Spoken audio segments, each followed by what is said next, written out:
आज के इस छोटे से वीडियो में मैं आपको बताने वाली हूँ कि ऑर्गेनिक डीएपी घर में कैसे बना सकते हैं। डीएपी का क्या फंक्शन होता है। केमिकल डीएपी का ओवरडोज हमारे पौधे को नुकसान पहुंचाता है, इसलिए जब भी आप डीएपी का इस्तेमाल कर रहे हैं यदि केमिकल तो सोच समझ कर करें। डीएपी में आधा फास्फोरस होता है और आधा नाइट्रोजन पानी में जल्दी घुलनशील नहीं होता है जो केमिकल है, और उससे पौधों की जड़ों का विकास बहुत अच्छे से हो जाता है। लेकिन एक दो दाने ज़्यादा पड़ने से पौधे जल भी जाते हैं और फ्लावरिंग बंद कर देते हैं। आज आप देखेंगे कि ऑर्गेनिक तरीके से कैसे हम डीएपी बहुत कम पैसे में घर में बना सकते हैं। देखिए ये केमिकल डीएपी है। अब आपको जो सामान इकट्ठा करना है, आप छाछ लीजिए 1 ग्लास नॉर्मल ग्लास से। उसे खट्टा करने के लिए आप या तो एक कॉइन डाल दीजिए या तांबे का कोई चीज़ उसमें डाल दीजिए और 3-4 दिनों के लिए छोड़ दीजिए।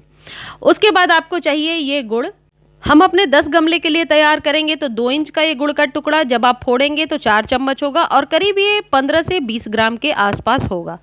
इतना ही आपको ले लेना है सरसों की खली। सरसों की खली बहुत आसानी से आपको नर्सरी पर मिल जाएगा। ये इतना ही लेना है, 15 से 20 ग्राम के करीब। इसका डस्ट बनाओगे तो ये 4 चम्मच से ज़्यादा नहीं होगा।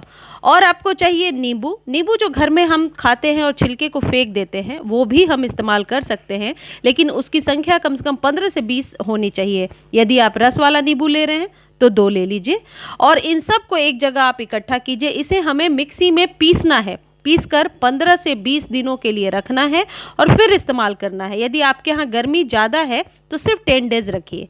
ये केला है, केला अभी तैयार नहीं हुआ, इसे और सड़ाना है जब तक इसमें पानी न टपकने लगे। जब इस केले से पानी टपकने लगेगा तो ये रेडी हो जाएगा।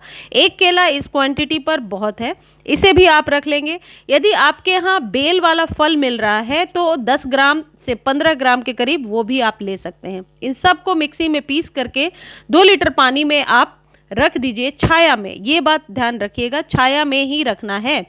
10 डेज तक रखिए।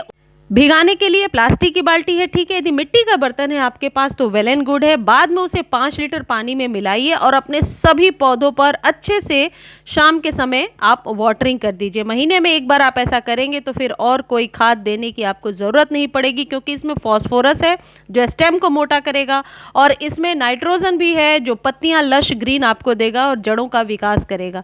इस तरीके से ऑर्गेनिक डीएपी बहुत आसानी से घर में चलते फिरते आप बना सकते हैं।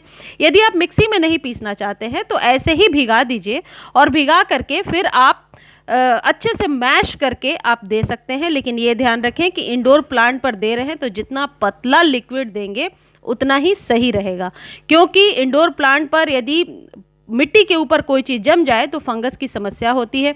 धूप जहाँ पर ज़्यादा है वहाँ तो आप दे सकते हैं, क्योंकि फंगस नहीं क्रिएट होगा, क्योंकि ये बहुत जल्दी डिकम्पोज हो जाएगा, क्योंकि इसको अच्छे से हमने मिक्सी में पीस लिया है। इससे रिलेटेड कोई भी आपको जानकारी चाहिए आप कमेंट सेक्शन में पूछ सकते हैं। मेरे वीडियोस को देखने के लिए, अप्रिशिएट करने के लिए बहुत बहुत धन्यवाद। मेरे चैनल को लाइक, शेयर और सब्सक्राइब कर लीजिए। और हाँ, आप सकलेंट को भी दे सकते हैं, कलन कोई पर दीजिए, फ्लावरिंग बहुत अच्छी होगी।